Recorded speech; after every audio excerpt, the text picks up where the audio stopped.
एक छोटे से गांव में लोग परेशान थे। कुएं का पानी सूख रहा था, खेत बंजर हो रहे थे और सबसे बड़ी बात, लोगों के दिलों में उम्मीद कम होती जा रही थी। उसी समय धूल भरे रास्ते पर एक साधारण से फकीर आते दिखाई दिए। सिर पर कपड़ा, आंखों में शांति, चेहरे पर करुणा। गांव के एक बूढ़े आदमी ने पूछा, बाबा, आप कौन हैं और यहाँ क्यों आए हैं?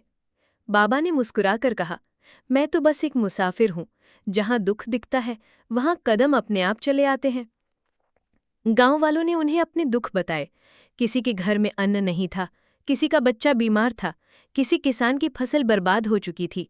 बाबा ने किसी से कोई शिकायत नहीं की, कोई सवाल नहीं पूछा। उन्होंने बस कहा, सब्र रखो, श्रद्धा रखो। मदद वही सच्ची होती है जिसमें बदले की इच्छा ना हो। सबसे पहले बाबा बीमार बच्चे के पास गए। माँ रोते हुए बोली, बाबा, मेरा बच्चा बच जाएगा ना? बाबा ने बच्चे के सिर पर हाथ रखा और शांत स्वर में कहा, डर मत बेटी, प्रेम और विश्वास सबसे बड़ी दवा है।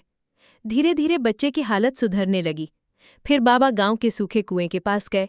उन्होंने गांव वालों से कहा, एक साथ मिलकर मेहनत करो। पानी सिर्फ धरती में नहीं, एकता में भी होता है। लोग जुट गए। किसी ने मिट्टी हटाई, किसी ने पत्थर निकाले, किसी ने रस्सियां संभाली। कुछ ही समय में कुएं में फिर से पानी दिखाई देने लगा। गांव वाले हैरान रह गए।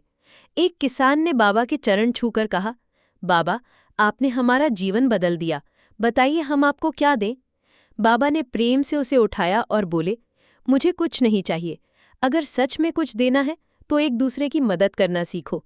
भूखे को भोजन दो, दुखी को सहारा दो और किसी का दिल मत दुखाओ। उस दिन से गांव बदल गया। लोग पहले अपने लिए जीते थे, अब एक दूसरे के लिए जीने लगे। और बाबा चुपचाप उसी रास्ते से आगे बढ़ गए, जैसे बादल बरसकर आसमान में खो जाता है। पीछे रह गई उनकी सीख, सच्ची सेवा वही है जो बिना किसी उम्मीद के की जाए।